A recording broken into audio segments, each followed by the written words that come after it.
with our teachings today. Now, the title of this message is The Bankruptcy of Atheism. Now, the reason why I hone in on this teaching is regardless of the worldview of the individual that I talk to, I notice that by and large there's atheistic principles that are dug down deep in a lot of people. Like I often say, the difference between an atheist and a practical atheist: an atheist says there is no God. A practical atheist says there is a God, but lives as if there is no God. So I will come across people all the time who say there is a God, but lives as if there is no God. And they could be Mormon, or they could be Jehovah's Witness, they could be Anglican, Episcopalian, Calvary Chapel, Lutheran, Baptist. It doesn't matter.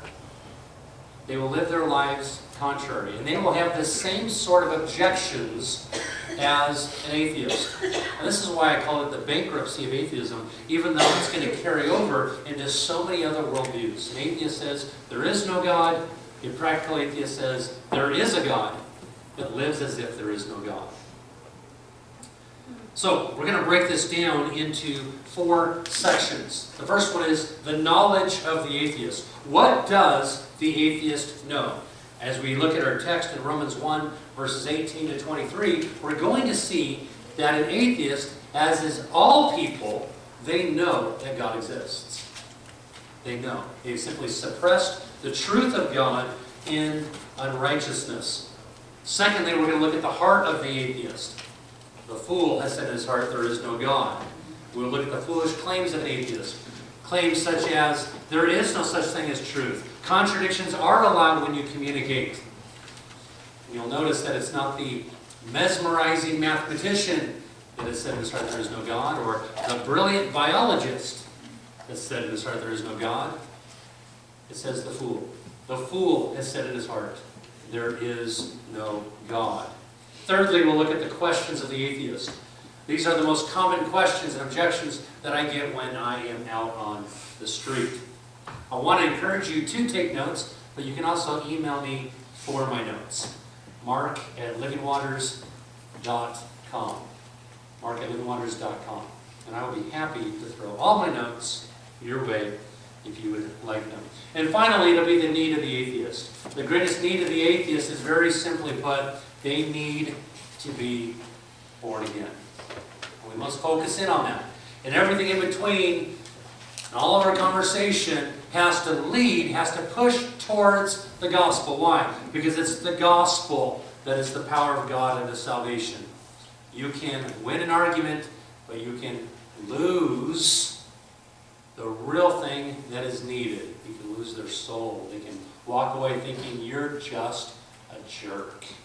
I don't want to have anything to do with you. So they need to be born again. Romans 1.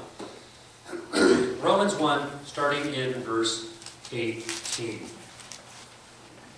All right, so we're doing lunches at noon, is what I'm told. Now, is that Pacific Standard Time? Eastern. Eastern Time. So we're done. Let's close. For the wrath of God is revealed from heaven, verse 18, against all ungodliness and unrighteousness of men who suppress the truth in unrighteousness. Because what may be known of God is manifest in them, for God has shown it to them. For since the creation of the world, His invisible attributes are clearly seen, being understood by the things that are made, even His eternal power and Godhead, so that they are without excuse. Because although they knew God, they did not glorify Him as God, nor were thankful, but became futile in their thoughts, and their foolish hearts were darkened. Professing to be wise, they became fools. They changed the glory of the incorruptible God into an image made like corruptible man, and birds, and four-footed animals, and creeping things. George Clooney, I had an opportunity to give him a gospel tract. I gave him $1 million bill. He grabbed the tract and he pointed it into the camera and he said, "Look, I'm finally a millionaire." And I said, "Sir, what's written on the back of that piece of paper there is more important than all the money in your account. When George Clooney had reached the apex of his success, he called all of his closest friends that stood with him since he was little, and he gave them all a briefcase with $1 million cash in all of them. Him thinking that the greatest thing he can pass on is riches. But the greatest thing that people are in need of is the hope that is found in Jesus Christ alone. Well, George Clooney, he said, "I do not believe in heaven and hell. I do not believe in God. All I know is that as an individual, I won't allow this life, the only thing I know to exist, to be wasted." And how does a man who lives as a sovereign unto himself live? He does, and he believes that he is in complete control.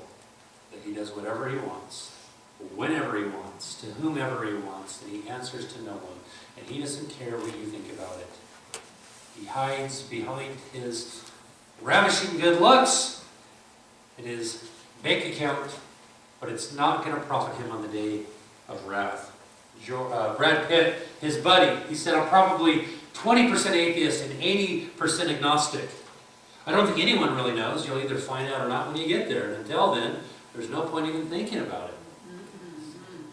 A friend of mine was working with him on the movie set Moneyball. It's a movie by Brad Pitt.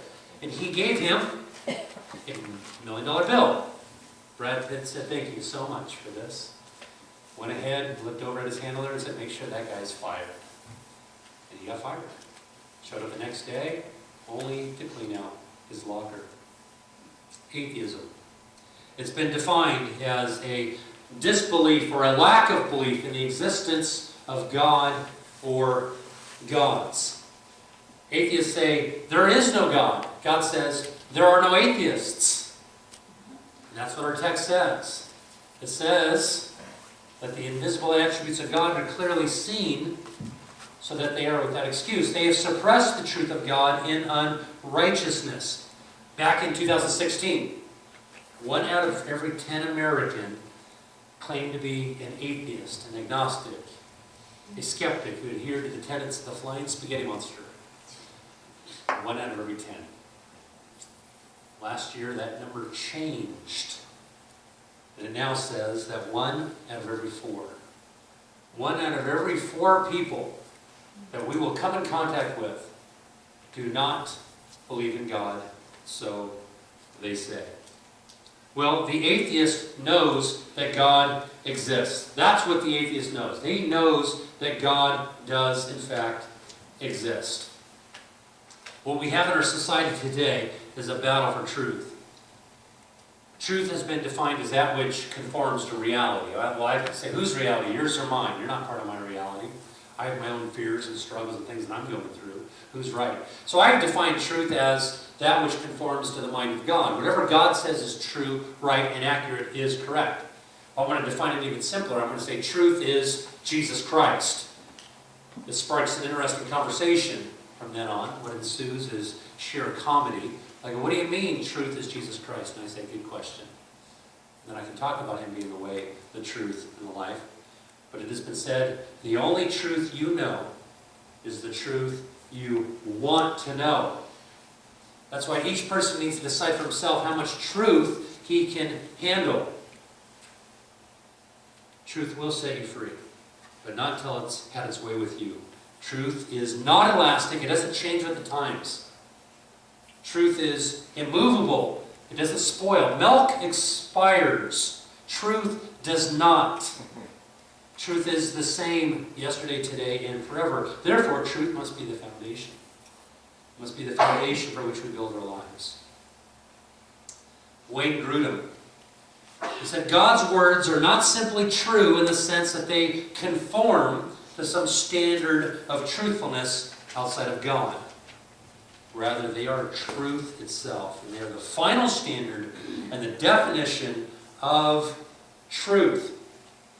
Now, when I engage with a skeptic, if I'm on a college campus and I'm in a forum classroom and I lecture, usually right now what I've been lecturing is a subject called theodicy. It's the problem of evil. We're going to get into that in just a little bit. If God is so loving and so powerful, why is there evil? Why is there suffering inside the world? Where is God when 9/11, when my personal 9/11s take place? Where is he at? And then I get into Q&A. I lecture for an hour, and then I do Q&A. I got invited to speak at a college in Southern California by a Christian group called Cru, which is the college version of Campus Crusade for Christ, on December 2nd, to which I was going to teach on this, and then they just contacted me recently and said, "You're too radical for us." Oh, if I'm radical, what would Paul have been? Or Peter, John, James, Jude? What would Spurgeon or Whitefield? These people who didn't count their lives dear to themselves, what would they have been called? You see, we live in a society that calls up, down, right is left, and left is wrong. There is no good and bad. There is no sacred and secular. Things merely are what they are. When somebody asks me a question when I'm on the college campuses, I just simply, to the best of my ability, answer the question. But when they put God on trial, they say, "How can a God of love command genocide in the Old Testament? Answer me that, you there smarty pants."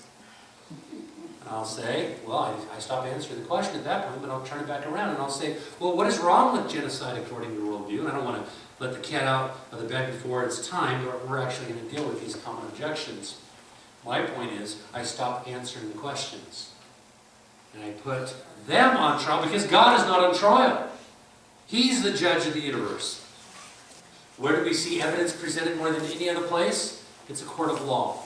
The judge and jury get to determine whether or not that evidence is admissible in the courtroom. And they get to decide whether or not it's any good when they come up with their final outcome. But God's not on trial. So any evidence I present to the non-believer for the existence of God, they're not going to accept because they presuppose that God is not real, God is not true. They say, "Prove to me God is real," and I say, "I can't." They say, "Aha, there's no evidence, there's no proof for the existence of God." And I say, "I didn't say that. I have plenty of proof and plenty of evidence for the existence of God. But because you presuppose there is no God, it doesn't matter what evidence I present to you, it will not be admissible in the courtroom of your mind." They say, "That's not true." And I go, "Oh, well, let me ask you. What evidence would be good evidence to where it would change your mind and you'll bow your knee right now?" They say, "Well, I don't know, that's up to God to decide. He knows what I would need." And I go, "You're right." And he says that you already know. He goes, "Well, perform a miracle and I'll believe." I go, "Even if a miracle was performed, you wouldn't believe. Jesus rose again from the dead and people still doubted." That's what it says. But I usually reach into my pocket and pull out some sort of a little magic trick. I like sleight of hand. I do it a lot. Went around all of Europe, escaping out of a straitjacket and a chain, and I would do 3-card Montes and swindle people out of their money. And when I was a non-Christian, it was my desire to be a con man. A con man track star. That's what I wanted to be. God had other plans. But I'll do a little quick trick. They have no idea how it's done. And I say, "Look at that, a miracle just took place. You ready to bow your knee?" And they go, "That wasn't a miracle." And I go, "How do you know? How was it done?" They go, "I don't know how it was done. But it wasn't a miracle." Sleight of hand, smoke and mirrors. I don't know what happened, but I do know because my rational mind, though it can't wrap around what you just did, it can wrap around the idea that there's no such thing as miracles. But yet you just told me to perform a miracle. So if I could answer all of your questions to your satisfaction, would you bow your knee and worship God? No, I will not. So it's not a matter of intellect. It's a matter of morality. You don't want God to exist. And that's the truth of the matter. Without the foundation of God's Word, there is no objective truth. Judges 17:6 would be accurate. Where there's no leader, no judge, no king, every man did that which was right in his own eyes. This is the society which we are turning into. They hate Christians without cause, and now they're hating morality without cause. It makes no sense. The fear of the Lord is the beginning of wisdom. The knowledge of the Holy One is His delight. And truth be told, people are not seeking after the truth of God's existence. Scripture says, "There is none who seek after God, no, not one." God needs to grant repentance that leads to the truth. Now, as a Christian, we have inside information. When somebody says, "I'm an atheist," you say, "Oh, God doesn't believe in atheists." You say, "Well, that's very clever, but can you prove to me God is real? And I go, I can't prove to you something that you already know. I'm sorry. It's like, hey, let's have a debate whether or not oxygen exists. I'll have 3 points, you have 3 points. And every point that you make, every argument you bring up against me, you're breathing in oxygen to try to convince me that oxygen is not real. God is real. I don't need to prove him to you. But with that said, I challenge their foundation. But therefore, concerning the knowledge of the atheist, he already knows that God exists. Number 2, the heart of the atheist. The heart of the problem is the problem of the heart. Easy to remember. The heart of the problem is the problem of the heart. Psalm 14, verse 1. The fool has said in his heart, there is no God. They are corrupt. They have done abominable words. There is none who does good. The fool. The fool has said in his heart, there is no God. Notice, once again, it doesn't say the scholarly scientist has said in his heart, there is no God.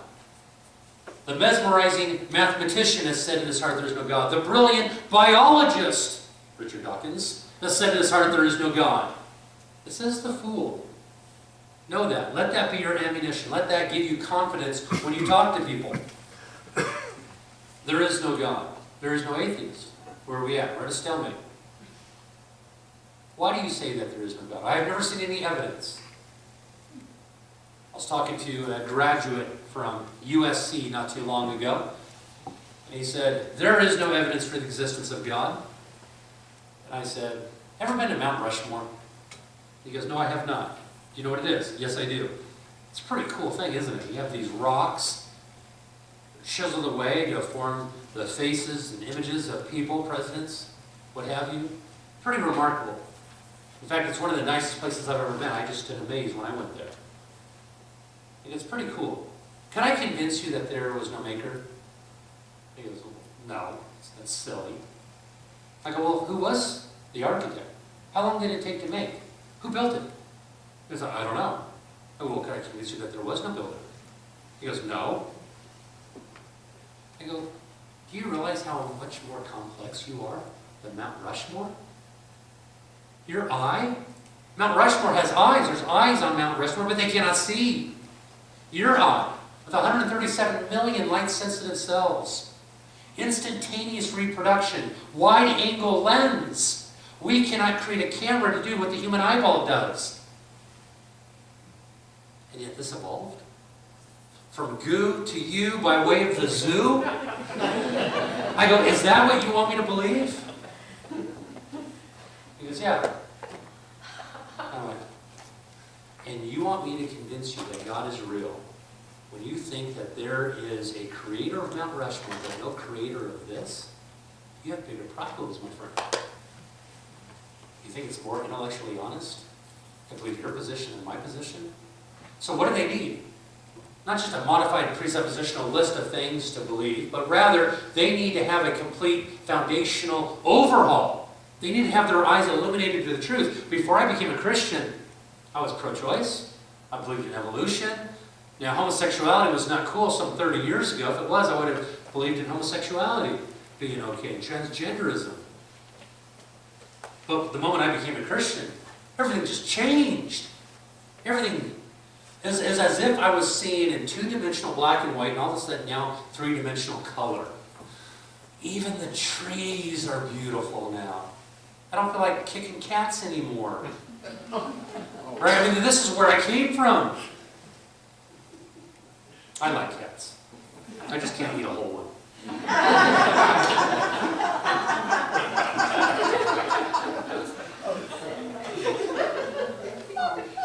Matt Shackelford said, the suppression of truth will always lead to the perversion of truth. And when we suppress the truth of God, we will pervert the truth of God, and we'll say there is no such thing as truth. You know, this may surprise some of you, but we do not have the original letters, the original 66 books of the Bible. We don't have them. They're not in existence. For many reasons. I mean, if they're in existence, we probably worship them. We are a people that worship. We probably worship these things, just like the Shroud of Turin, right? We worship that which we think is greater than us. That's why we throw our tithes at the feet of collegiate athletes on Saturday morning or professional athletes on Sunday morning. Or we throw our tithes at the box office because we see these people and we think they're greater than us. If only we can talk to them. He said my name. He knows my name. Listen, God knows your name. He knows all about you. He who created all these things, He knows all of them. But we don't have the original letters. We don't have the original 66 books. What we have are fragments, and we have letters, and we have complete documents and stuff. But they're copies of copies. And the earliest New Testament manuscript we have, it's called the John Rylands manuscript, or the John Rylands fragment. It's found in the John Rylands Museum. Funny enough, it's also called the P52. P stands for papyrus. It's the type of material that it was written on. Easy to remember, P is papyrus. The Word of God was written on many different sorts of material, from vellum to rock, and papyrus and leaves and all other sorts of things. Well, 52 means it was the 52nd found papyrus. So there were 51 other fragments that were found before this one, but this was actually dated before all the previous ones. P52, the John Rylands fragment. This is the oldest New Testament fragment that is in existence today. I'm curious, what's written on it? Any idea? Anybody know? Let me ask you, students of the Word, who knows what is written on the P52? John.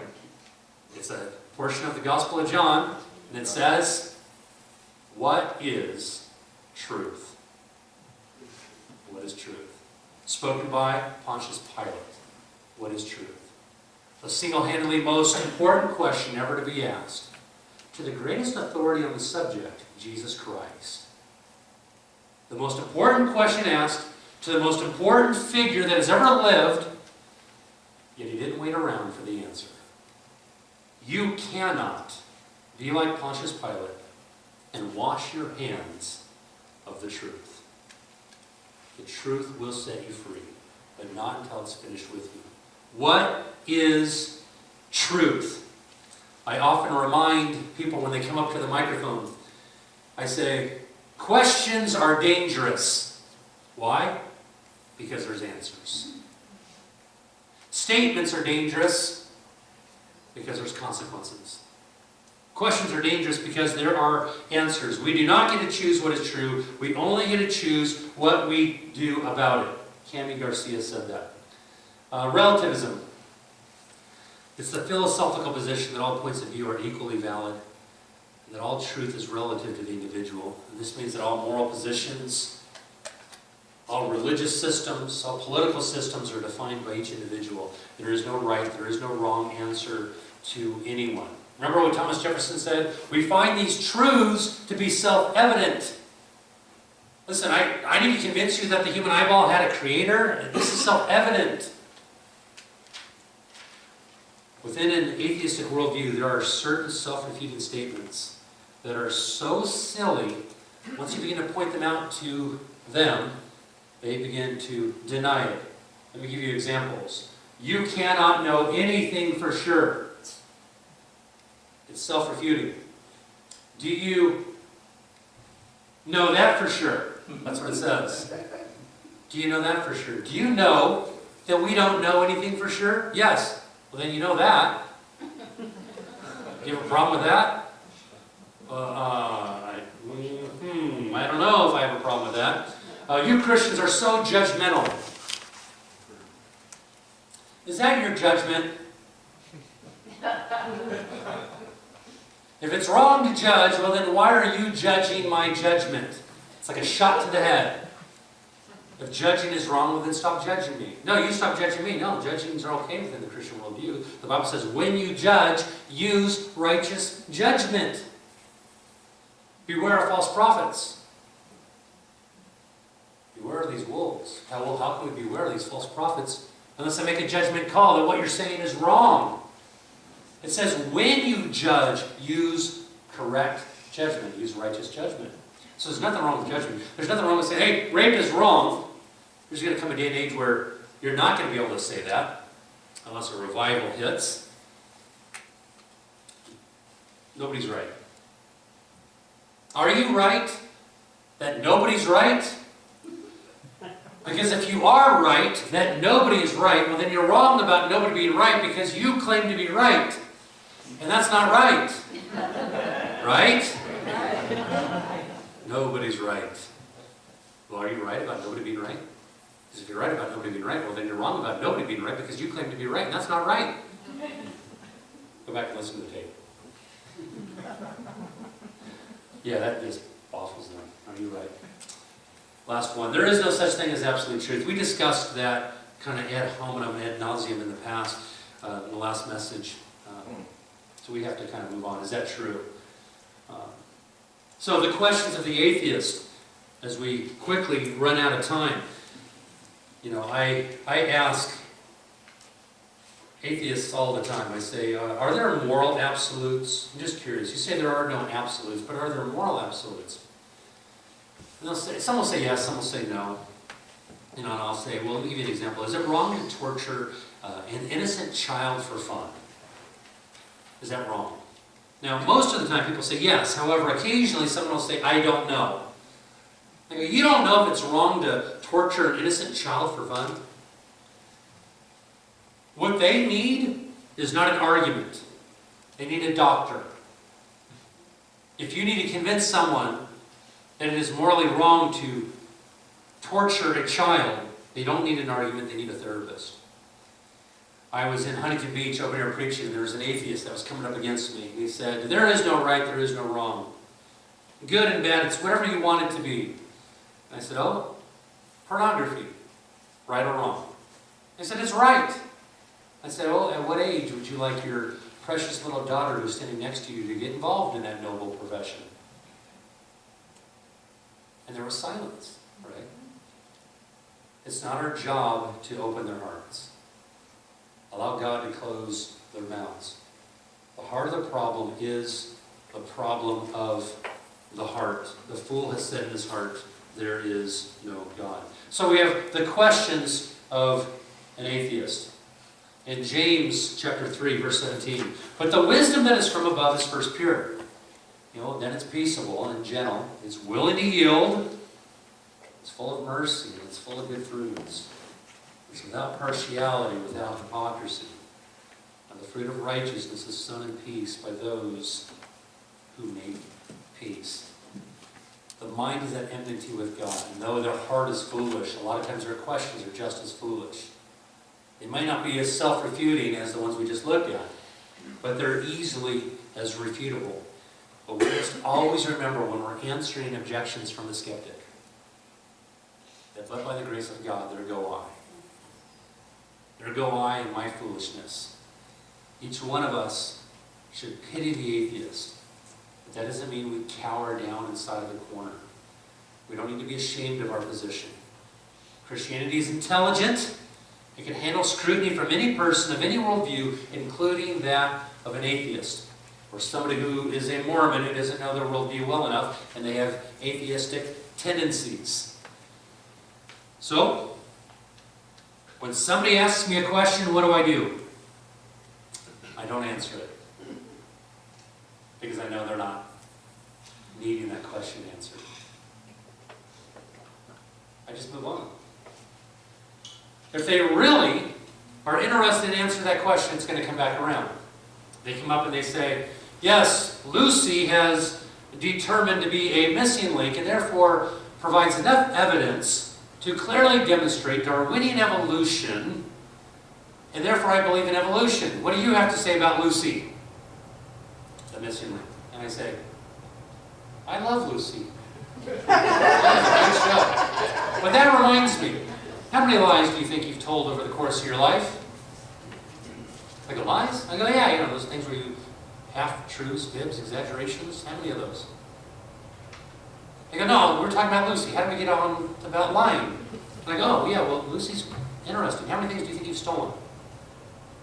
Why am I doing that? Because I know that if I answer this question, there's just going to be a million other questions. This is not holding them back.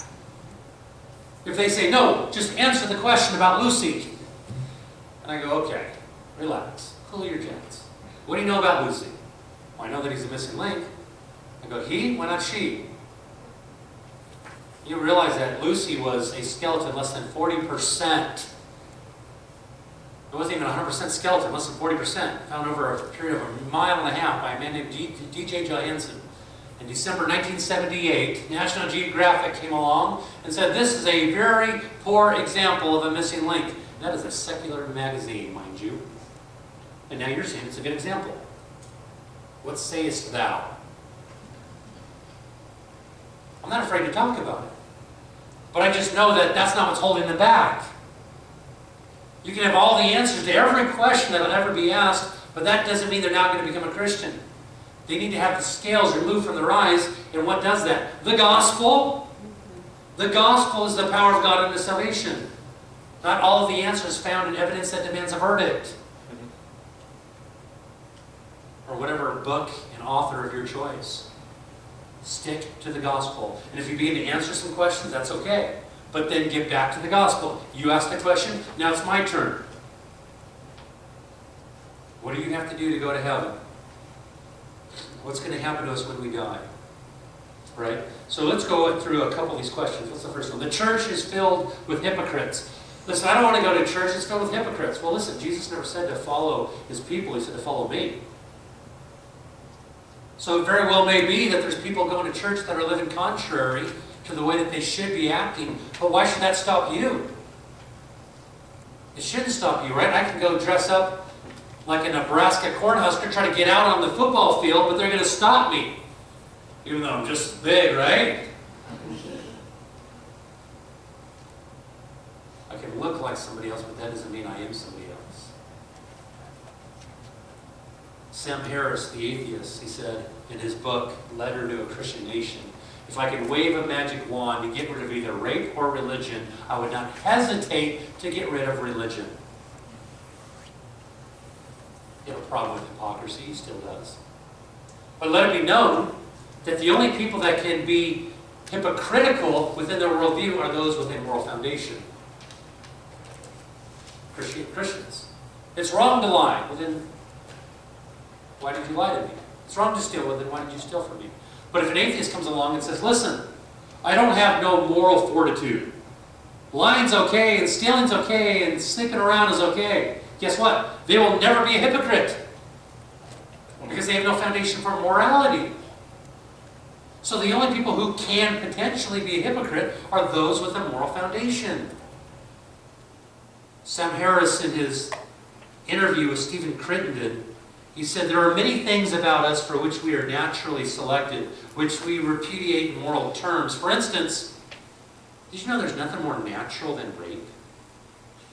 Here's the atheist speaking. Human beings rape, chimpanzees rape, orangutans rape. Rape clearly is part of an evolutionary strategy to get your genes into the next generation. He believes that rape played a very beneficial role to allow society to expand to the place it is today.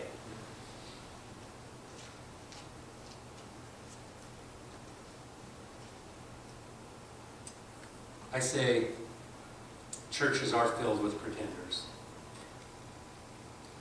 There's a lot of pulpits that are filled with pretenders. It shouldn't stop us. Why do bad things happen to good people? Quick response, that only happened once, and he volunteered. Bodhi Bakum, love it. Why do bad things happen to good people? Well, there was only ever one good person, right? Your argument presupposes that there are good people, but there's none good, no, not one. Bodhi Bakum responded to the question, you're asking the wrong question. The question should be, why do good things happen to bad people? Not why do bad things happen to good people. Why didn't God kill me in my sleep last night for the rebellious thoughts that I had against Him? Why didn't He kill me? You can't trust the Bible because it was written by men. And everybody knows that men make mistakes. I was doing a show on Daystar with Ken Ham, and there was a 19-year-old student named Mike that asked this question. He raised this objection. You can't trust the Bible. Why not? It was written by men. And everybody knows that men make mistakes. And I said, are you a male, Mike? I don't want to tell you your gender, but you never know nowadays. You get in trouble to do so. But are you a male? He goes, yes, I'm a male. And I said, are you saying that I can't trust you? Can't trust the Bible because it's written by men. Can I trust anything that comes out of your mouth because you're a male? Yes, you can. Well, why can I trust what you have to say? Have you ever blown it? Yep, well, the Bible hasn't. Or perhaps you're secretly trying to tell me you can't trust things that are written by men. And maybe you're saying I can't trust public school science textbooks because those are written by men. The Bible, though it's not a science book, it certainly is filled with many medical and scientific facts that have been proven over time. God sits above the circle of the earth, and science taught that the world was flat. You just had to read scriptures.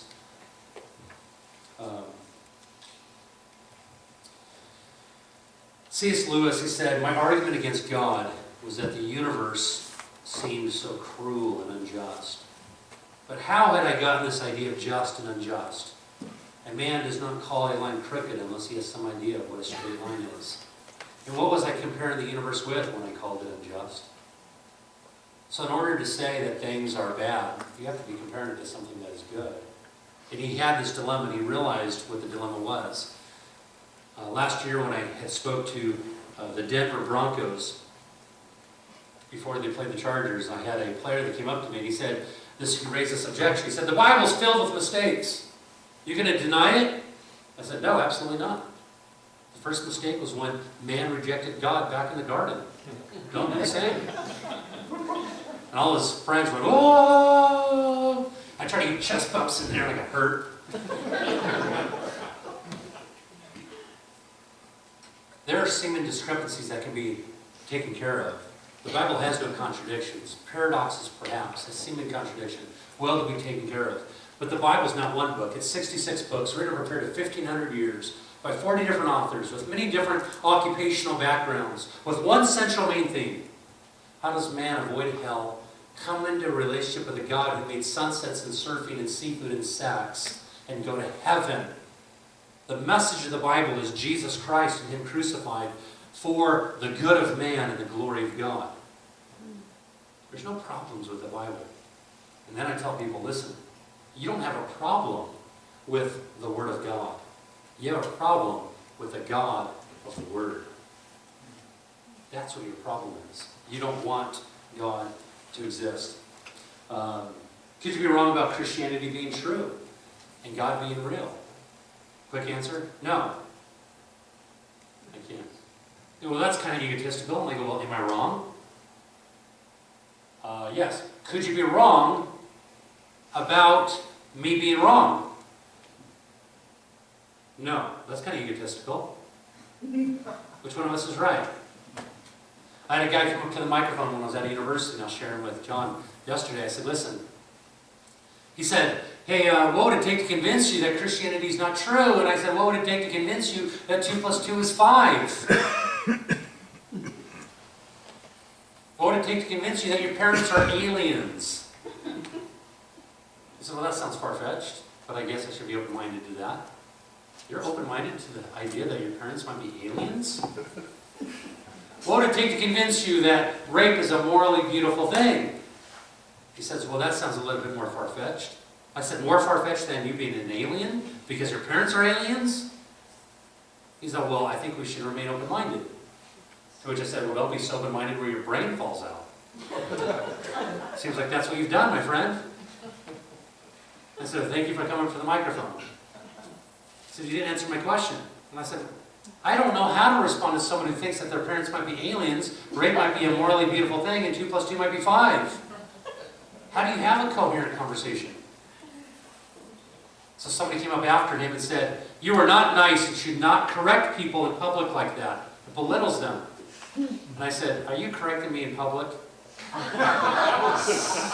He says, well, sometimes it needs to happen. I said, listen, I'm not trying to get up underneath your nose. I want you guys to just simply pause long enough to think through, critically think through your worldview. Connor, feel free to talk to me after we're all done. We'll go into greater detail concerning what you're saying. What would it take to convince me? There's nothing. That's an honest answer. There's nothing you can say that can convince me. Why? Because I have the truth. But more importantly, the truth has me. Now, it must have been an interesting night later on that night because his roommate ended up getting born again that night. Ended up going to church. Still goes to church to this day, to my understanding. Goes to my friend's church in Ohio. Sometimes when you throw a rock into a pack of wolves, the one who yelps the loudest is the one that got hit. And it very well may be that people are yelping in your lives because they are continually being hit by the rock of our salvation. And they cannot escape it. Be patient. Don't give up. Should I continue to share the gospel with my loved ones? What if it turns them more against Christianity? Well, they can't be any more against than they already are. Where are they going to go? Hell part 2? Right? They're already on their way. Stand on the foundation of God's Word. And we need to quickly move along. Christianity is unscientific. Miracles don't happen. Are you telling me that miracles are impossible because they're impossible? That was David Hume's objection. He basically said they're impossible because they're impossible, but he was begging the question, surely you admit, if God is real, then miracles are no big deal.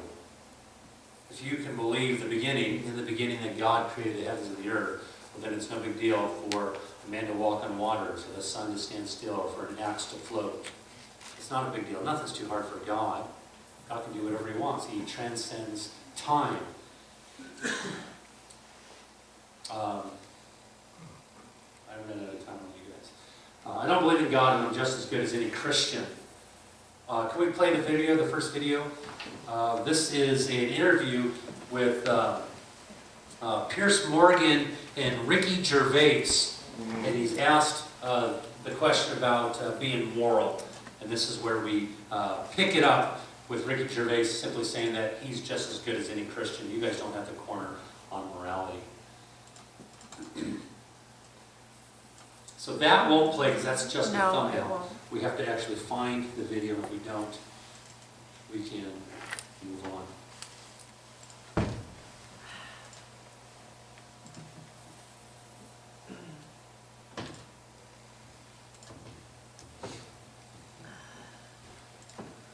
It's not. That's okay. Oh, no, I take it back. I think I have the right to say I'm not a believer in God. Just like everyone has the right to believe in God. And I think the best way to do that is to take on Christian values, which preach immorality, but they haven't got the monopoly on good. This is my point.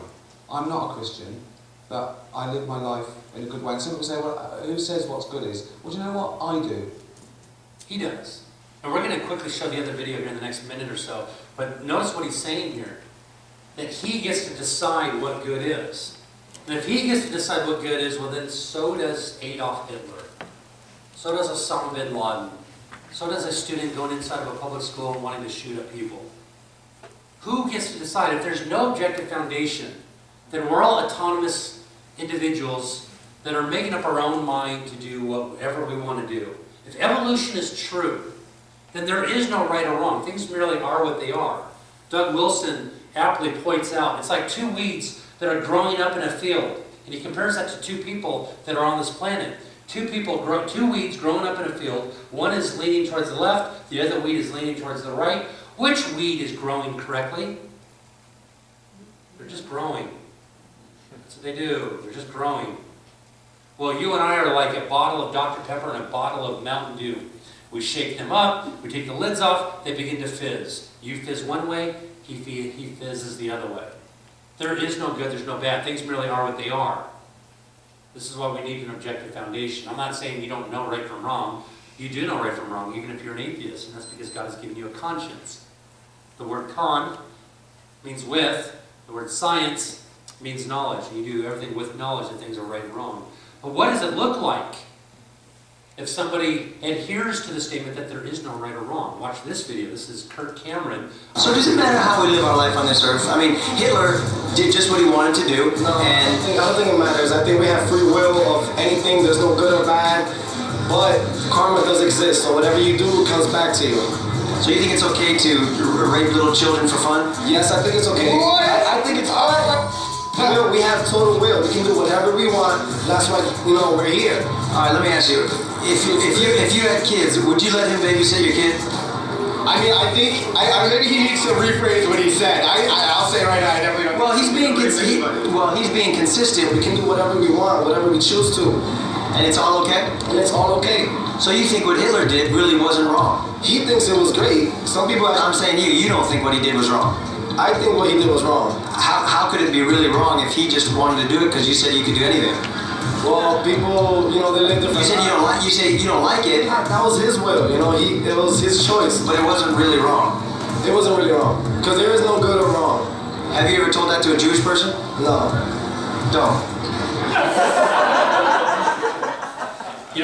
We are out of time, but we're not out of questions, right? I have some good questions. There's some stuff here that I think would really give you some good ammunition. So I think what we're going to do is we're going to take our lunch break now, and then we're going to come back, answer more questions, and I want to take your questions. Maybe you have these ad hoc questions that you need an answer for, or direction, or where to go to be able to look up some really good answers. I'd also like to perhaps do some role play, where if I can have somebody come up. Are you going to be here after lunch? Yes, maybe you and I can do some role play. You pretend to be the non-Christian, I'll be the Christian, and I can demonstrate to you how I share the gospel on a one-on-one environment. And he can pretend to be anybody he wants. He can be a Mormon, he can be part of the Baha'i faith, he can then Bahula and Jesus are great messengers, or he can just be a farmer who's just living and doing the daily grind, and then we'll take the questions. Does that sound good enough, fair enough? Sounds great. Okay, let's do that. Let's close in prayer, and then we will separate here for lunch. Whatever we're doing. Father, thank you for your word. Thank you for this opportunity to open up your word, to draw near to each other, to draw near to you, to allow you to sift us and try us, to equip us, empower us. May we not hide behind our excuses anymore.